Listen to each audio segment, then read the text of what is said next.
Hello, friends. Welcome back to another episode of Journey to Happiness. I'm really excited that you joined me today because it means that you're ready to change. And it means that you are here because you're putting that above everything else. So I am so excited for this topic. I think it's going to be one that people are going to resonate with. And I have promised this topic before, and now it's here. The time is here to talk about it. So, what is it? It's narcissism. And I want to talk about this topic because I think there's a lot of misconceptions in social media about what it is. There's misconceptions in the psychology world about what it is. And there's just a lot of questions, right? Because so many people are just like, oh, my boyfriend cheated. He's a narcissist. Then no, that's not true. Like, he's just an asshole. He's just a cheating asshole, not a narcissist. Okay. So, this is a conversation that just comes up a lot lately. And I want to really talk about what it means and how it shows up in relationships. It's not about throwing labels or playing a blame game on people. It's about understanding a deeply misunderstood personality type and how we empower ourselves through awareness, boundaries, and healing. So, what is narcissism exactly? Because it gets a lot of talk. So let's be clear here. It is a personality type. So there are different things here. So narcissistic personality disorder is a disorder. This is something that only a clinical psychologist or a clinical person can diagnose.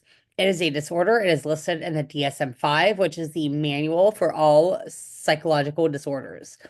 It's called MPD for short. There is some studies out there that show that only 1% of the population has this. There's That's probably not exactly accurate because in order to have a clinical diagnosis and to get studies on this, you would have to go and seek help so they can actually get accurate numbers. And most narcissists are not going to seek help. That's not going to happen. Um, but there's also narcissistic personality types. So, what is a personality type? Well, it's like me and you have a personality, right? We all have a personality. That is what I'm talking about. There are new studies out there that show when it comes to narcissistic personality types that there's actually 20% of the population. So it's like one in five, I think. That's a pretty scary statistic because if you've ever been in a relationship with one of these people or had these people around you, you will know the damage they can cause to your psyche. So let's talk about it. Exactly, what is it? Well, at its core, narcissism is a survival strategy. People with strong narcissistic traits, they often operate from a wounded place. It's usually noted in childhood or usually stems from childhood, where they never felt seen, safe, or unconditionally loved. However, so what happens is they build a false sense of self. They have a mask, they seek external validation to protect that vulnerable inner world. There's also other studies out there that show that this can also stem from children who were basically told that they were more special than everybody else. Like their parents told them, like, oh, you are more special than everybody else. You are more gorgeous than everybody else. Like, everybody else is less than you. So it can actually stem from multiple different places. But at its core, it's just a personality disorder, or not a disorder, a personality type, and it comes from a deep sense of shame and vulnerable, and like they don't know how to be vulnerable, and so they throw this mask up, and their only way of getting their feeling better is to bring other people down. That's what happens. So I'm going to read this actually for you guys because I want to read some of the key traits and I don't want to mess them up. So it can be a need for excessive admiration. It can be a sense of entitlement, manipulative or controlling behaviors, idealizing and devaluing others, and difficulty taking responsibility for their actions. And above all else, a lack of empathy. Now, I want to talk about a lack of empathy for a minute because what narcissists do is they have a selective empathy. So, what that means is they might be very empathetic to you. So let's use an example. So maybe they had a really good day, right? They're feeling good. They haven't had any triggers today. You come home, you're talking about your bad day at work. And they are super empathetic to you. Oh, I'm so sorry, babe. Like, let me rub your back. Let me do these things for you, et cetera, et cetera. Everything's great, right? A couple days later, you have another bad day at work. Same thing is going on at work. You come home, you tell your boyfriend about it or girlfriend, and they've had a bad day too. Now the tides have turned. Now they're like, why are you always bitching? Why do you always think that, you need to come home and talk about these bad days that you're having, et cetera, et cetera, et cetera. Like they they only can be empathetic to you when it suits them or when they're in a good mood. They can't be empathetic to you other times. So these people, they have this, the core belief for them is a deep sense of shame and guilt, and they don't feel worthy. They don't feel loved. And so the only way they can get that is from outside influences. They have this sense that everything needs to be in their favor. Um, and they can, if things don't go in their favor, they have this huge sense of rage. And so another example, so because I dated a narcissist, okay, so let me give you some examples from my own relationship. Now, thankfully, I was able to get out very quickly because I had done so much healing work on myself. I knew about attachment styles, I knew about narcissists, I knew about all these things, and I still missed the red flags, okay? Because I was so stuck in like the fact that I needed somebody to feel worthy, which you'll hear in previous podcasts. I talk about that a lot, where I felt like I wasn't worthy if I didn't have love from another man. And these people prey on that. They actually say, I heard a quote one time that social media is a playground for a narcissist because they will look for posts. And actually, one of the posts that I put before I met my narcissist, I had put this post because I was feeling really, really down about myself. And I had said, something, I can't remember. It just showed up in my memories recently, actually, but it was something about like, everybody tells me I'm a good person, but why is it that I'm still single? Why is it that nobody wants me, et cetera, et cetera? It was like a poor me post, right? I'm like embarrassed that I even put it on social media, but I did.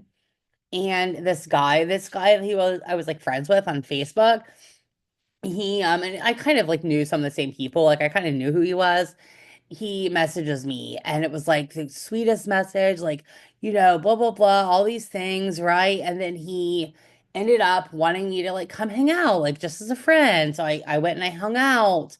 And, as we hung out for a couple of days as friends, what happened was he would ask me questions. He was like so charming and was so about like, oh, what happened? And so I started like divulging a lot of secrets to him, a lot of things such as like my past relationships and my past relationship prior to him.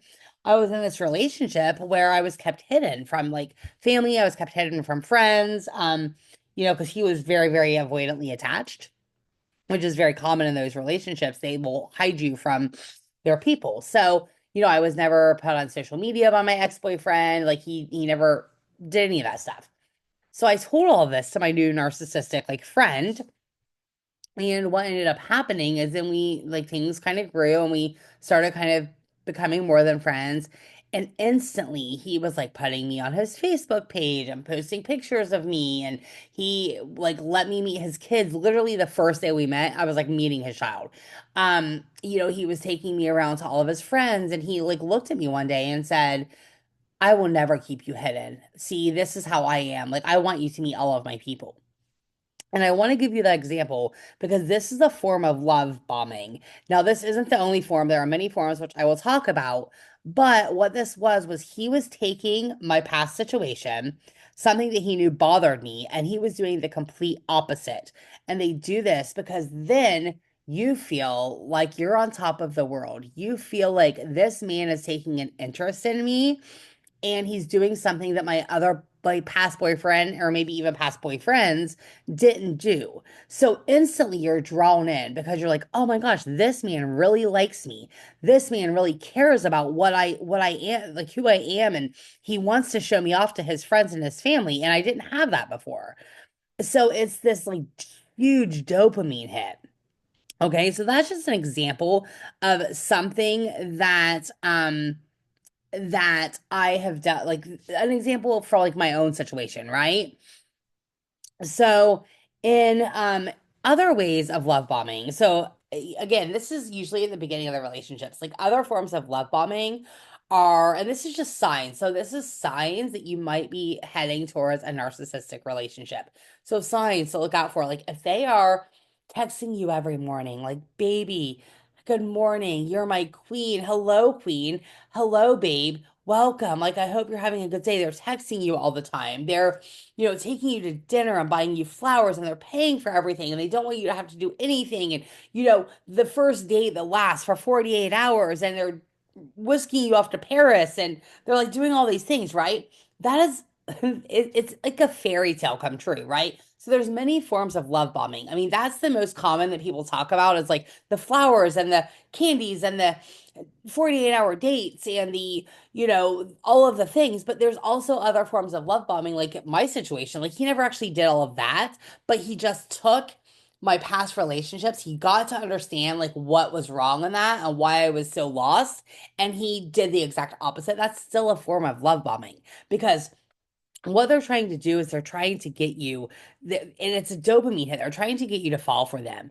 And they're like, it's like that dopamine hit for you because you feel like you're the most loved person on earth. And if you're somebody who struggles with that, which most of us who get in a narcissistic relationship we're the people pleasers, we're the fixers, we're the healers, we're the empaths. They prey on that stuff. They know how to do that. And that is how they get you in the beginning. So, so then what happens is as things progress, so once they think that they have you, and it's very common for them to ask you to move in. My narcissist, he asked me to move in within like 1 month. And when I was like, move in with you, like what? He was so hurt. He like put a frown on his face and was like, you won't want to move in with me, like made me feel like shit because he was like made me feel like like it just made me feel really guilty because he was like, "You don't love me enough to move in with me." We'd been together for a month, right? It's very common to get married within the first year. It's very common for them to tell you I love you within the first couple weeks, which happened to me. It's very common for them to move extremely quickly. So if something is moving quickly, so this is the first sign I want you guys to pay attention to. First of all, if it sounds too good to be true, or if it seems like it's too good to be true, it probably is. Second, if they are asking you to marry them, if they are asking you to move in with them, if they are saying I love you super quick, like that is a super big red flag. And we all need to understand this because like I I knew, I did kind of know. That's why I was able to get out so quickly, but many girls don't because again, they prey on people who have these worthiness beliefs. Like they can spot you coming from a mile away. Oh, you feel like you're not worthy? Like you feel like you've had this bad luck in relationships? Like, okay, let me come along and like show you that's not the case, right? At the beginning. This is why Facebook and social media is their playground because many of us are very accustomed to posting on social media. And so oftentimes we will post, even if it's just memes or things like that. And like, you got to be careful because they will look at that and then they will start reaching out to you because they're like, oh, okay. And all you are is a supply to them. You're just a supply, which we'll get to what supply means here in a minute. I'm getting ahead of myself. Once they get you, what happens? Okay.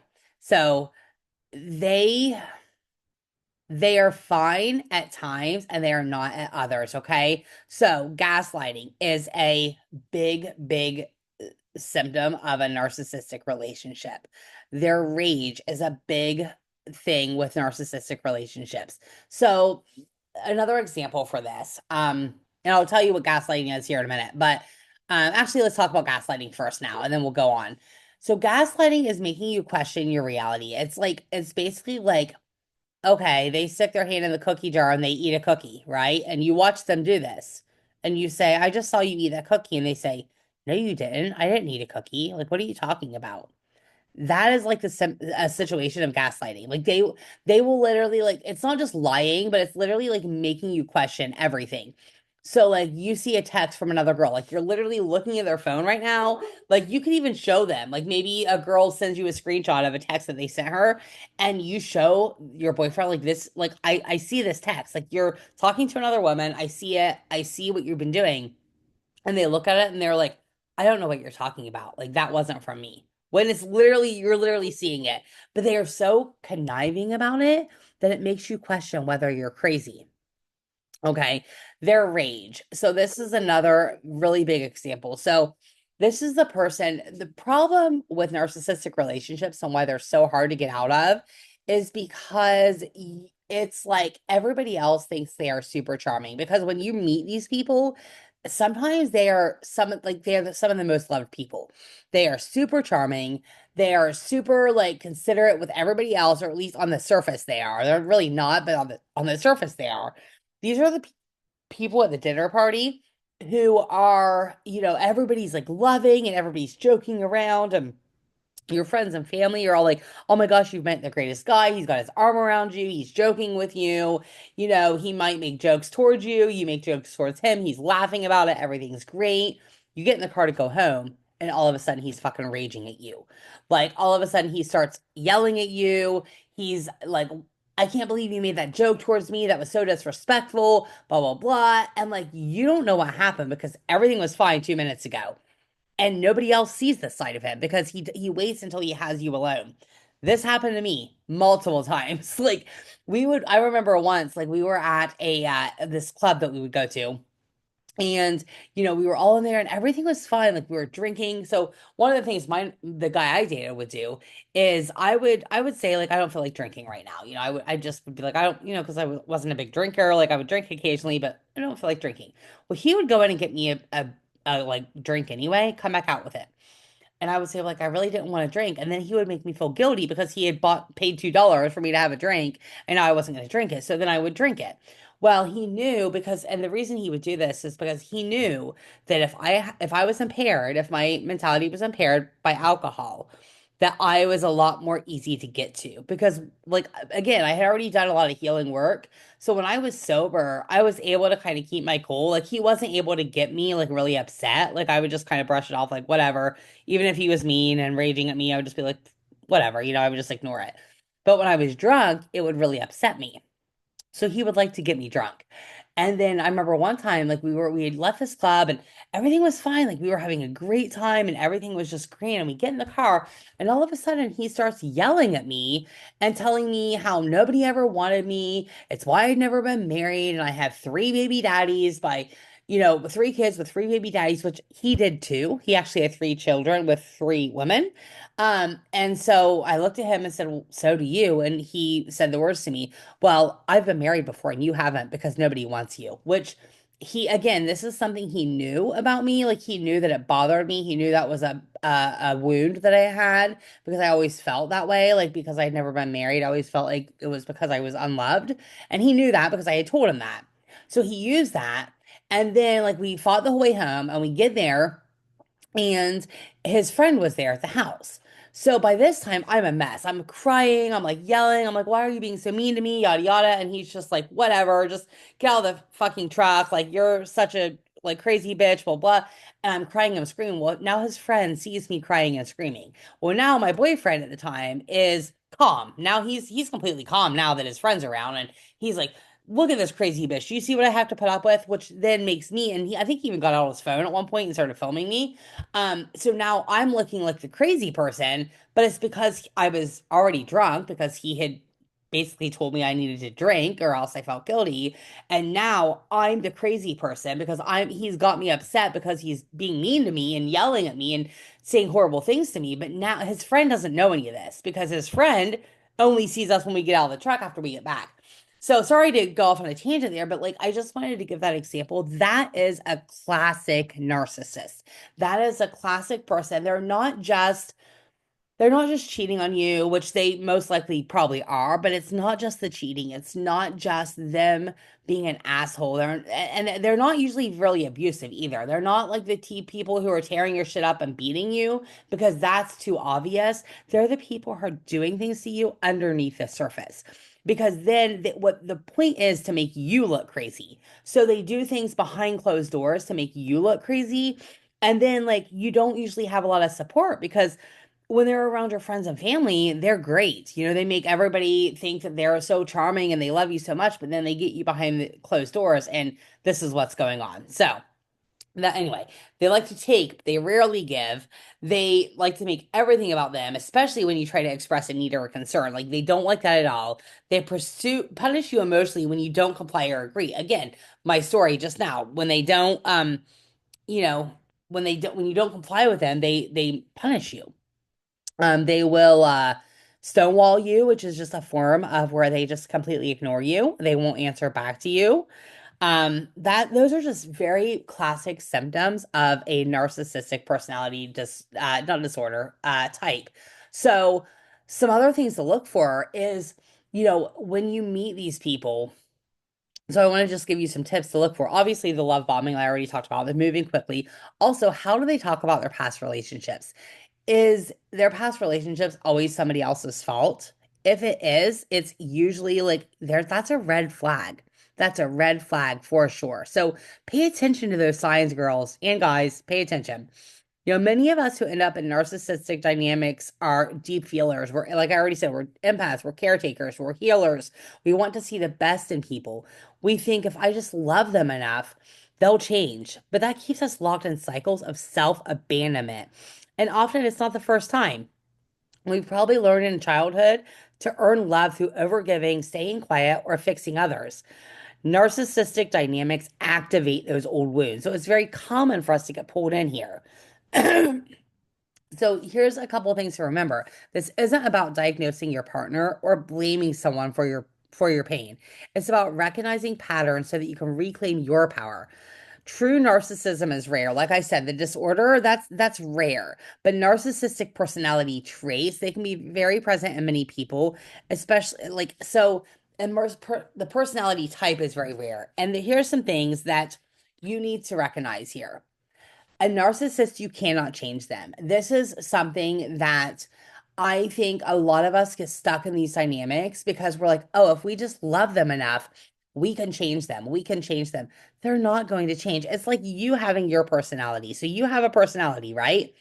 It's like someone trying to change your personality. It's not going to happen. Narcissists are not going to change. There's nothing there because they have this deep shame about them. And this is the way they get. I told you I was going to talk about narcissistic supply. What is a supply? A supply is what they can get from you. You are their supply. The more they can tear you down, the more they can get you upset, the more it feeds their ego. Now, that's only on certain occasions. Other occasions, they want to get you to say to admire them. So in my situation, like there was lots of times like he would be like, okay, if we had sex, for example, okay, we would have sex. And I would need to afterwards, I would need to like tell him how good it was. Like he would constantly ask me like, I know that wasn't very good, was it? Or like I needed to like feed his ego by telling him how good it was, even though it wasn't. Like I would have to lie.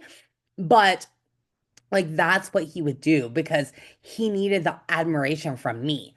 And so when they stop getting that though, that's when like the tables turn and then they are like rage starts. It's so fucking crazy. And to be honest, their biggest fear is abandonment. To be like their biggest fear is abandonment. So when you finally do fucking leave, they don't like they will fucking rage, dude. Like I mean rage, rage, rage. So I finally left because we were only together for a very few months and he ended up like he was starting to stonewall me because I think he was realizing that I wasn't his supply anymore. Like I was kind of getting to the point where like I knew who he was. It was just that like it was taking me a minute to leave. And so he kind of stopped talking to me. Like he would like not even answer my text messages, which is very common. So he would do that a lot. Like I had lots of girls trips that I would go on. And when I would go on those girls trips, and I would like text him or something, he would like not text me back for hours because he like didn't like it that I was gone. So, like, he started like talking to this girl, but he was trying to tell me that they were just friends. And he invited her to the club we would go to all the time. And when he invited her, like, I had went down off the side to talk to my friend on the phone and came back and he was gone. And so was the girl. And I'm like, oh, that's weird. Where did they go? Well, next thing I know, there's a woman sitting beside me and she was like, oh my gosh, this is what he just posted on Facebook. And it was my boyfriend at the time posting a picture with the girl. And the caption said, let's give them something to talk about. So he was doing it to like fuck with me. And after that, I said enough is enough. I could tell at this point he was just trying to like get at me. So anyway, long story short, I left him. Like I went back to his house after that. I showed up, I grabbed all my shit and I left. And he was like, where are you going? Why are you leaving? I said, I'm done. Well, after that, like he actually got my nurse, like he went on, he found my, I want to say he posted my entire nursing license. He looked me up on the Ohio Board of Nursing, found my nursing license, posted my job where I was working at on Facebook publicly and was posting on there that all I do is smoke weed and drink, which I wasn't even smoking. Like I was, and I was only like half the time I didn't want to drink. He would just like basically bring it to me and be like, you need to drink, kind of like forcing me, and said, I wouldn't want this nurse taking care of me, would you? And was like literally trying to run my name through the mud. I actually had to block him and completely cut off all ties with him. And even after I blocked him, like I had friends who were still friends with him on Facebook who said that they like he would still like run his mouth about me, like posting stuff about me on Facebook. This is classic narcissistic behavior because this is what they do because you have now abandoned them. The only way they feel like they can get back at you is by blasting you on like social media. And I think probably most likely he wanted to get a reaction out of me, but he wasn't getting that because I knew better and I was like, just whatever, I'm just ignoring it. And I just blocked everything. So like that's where I was. So that is kind of the down low of what a narcissist is and how they get at you and how you can spot those signs. And so this is if you've been in one of these relationships, again, a it's a journey to heal from them. Again, thankfully, I had already started that journey and I was kind of at a point where I was able to get past it. But, some of the things you really need to do is you need to learn about narcissistic patterns so you can stop personalizing the behavior because they break you down so much that you will internalize it. And you need to understand that it's not about you, it's about them. They are never going to change. They have done this with every relationship they've had. After I left my boyfriend, I had several ex-girlfriends reach out to me, ex-wives, who basically like told me, and I had one that specifically told me, like, you need to block him and block and remove everybody off your Facebook that you met while you were with him. And like she was telling because she knew, like she had been married to this guy for years, and she knew how he was. So that's something that like you really have to do when, and the sad statistic is that like 50% of women who are with these types of people or men, it doesn't really specify genders here, but will stay in these relationships because they don't know a different way. And you think about the person you met when you first met them and you think about the love that you thought you had.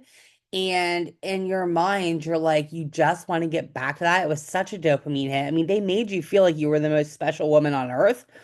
And it probably worked because you probably have a lot of worthiness beliefs inside of yourself. So you have let this happen. And you can't feel guilty about that because it wasn't your fault. You just had wounds that you had to heal from. And this guy or woman came along and swept you off your feet. And all you want to do is get back to that. And so you just keep trying. If I just love him enough, if I just, you know, do better, if I just cook his meals better, if I just clean the house better, if I just do this better, like he's going to love me. Like because you believe in your heart and your subconscious mind or somewhere deep within you, you believe that in order for someone to love you, you have to earn their love. So there's usually a belief within you that tells you you have to earn somebody's love, and that is how you get love. And these narcissistic people play on that. You got to have boundaries with these people. You have to begin with small, clear no's, protect your energy. You know, you're not here to be a mirror for someone else's identity. You're here to be you. There are therapists out there. There are, all of these things. It just, the thing is, you know, the thing is, it's not your fault. It's not your fault at all. It's not your fault. These people are toxic. They will never change. And you need to know the signs and you need to know what you're dealing with because they will tear you down. And sometimes it takes years for people to heal, and sometimes they never heal from these relationships. But just remember, just because someone's an asshole doesn't mean they're a narcissist. I get so pissed off when people on Facebook or podcasts or wherever hustling be like, oh, like this guy did this and he's a narcissist. Like, no, just because he cheated and just because he like that's not a narcissist. A narcissist is a very distinct personality type. And, it's we have to understand that. If you've been in a narcissistic dynamic, it's not your fault. It's also not your job to fix or rescue someone who refuses to see their own patterns. The invitation here is to come home to you, to your truth, your needs, and your wants. So just remember that, these people, they won't change. I mean, they might get slightly better, like they might, not rage quite as much or whatever, but they're never going to fully change. Um, so I think that's about all I have to say. Well, that was a lot, right? That was a lot. I could talk about the subject for hours. I encourage you, if you've been in one of these relationships, to reach out for help. If this episode resonates with you, I invite you to take a small step today, whether that's journaling about your boundaries, reaching out to someone you trust, or just reminding yourself you are not hard to love. You were just giving your love to someone who couldn't receive it. That's all it was. You were just giving your love to someone who couldn't receive it. They're never going to change, and it's not your fault. And you're not alone because many women have been in this situation and it's a hard one, but you're not alone. So reach out to somebody, talk to somebody, journal about it, start having those boundaries, and maybe start making those small steps to leave this relationship if this is you. And if you find yourself maybe newly in a relationship where you are finding that some of these traits, especially the beginning traits I talked about, are you're seeing those, then get out now. Get out before it's too late. Don't move in with them. Don't marry them because it's fake. The person you're falling in love with is not real. They are just putting on a mask so that they can get you to fall in love with them. Okay? So reach out to someone, know you're not alone, and just know that you can heal from this. So I love you guys so much. Uh, this was a really inspiring episode for me to make, and it was really therapeutic for me. So I love you guys, and until next time, bye for now. Mwah.